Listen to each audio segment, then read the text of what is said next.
இரண்டாவது நமக்கு இறங்குவார்.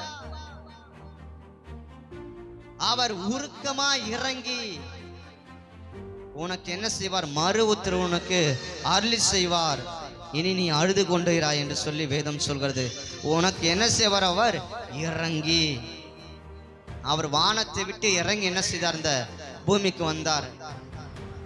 யாருக்காக? நமக்காக. என்ன செய்தார்? இந்த பரலோகத்தை விட்டு நமக்காக அவர் இறங்கி வந்தவர். நமக்கு அவர் இந்த மாதத்துல இறங்கி, ஹல்லேலூயா, கர்த்தர் உங்க காரியத்தில் இந்த மாதத்தில் என்ன செய்வார்? அவர் இறங்குவாராக.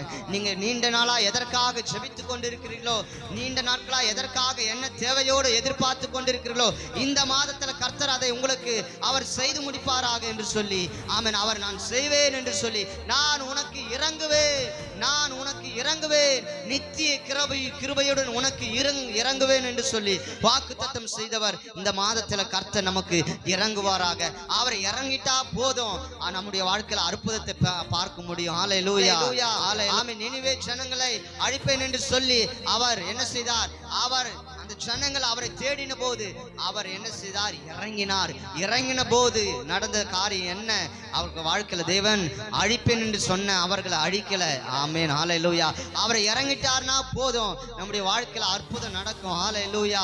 நீண்ட நாட்களாய் ஆமென் பதில் கிடைக்காது இருக்கிற உங்க வாழ்க்கையில அந்த காரியத்துல தேவன் இந்த மாதத்துல இறங்குவாராக. இறங்கி உங்களுக்கு அற்புதம் செய்வாராக.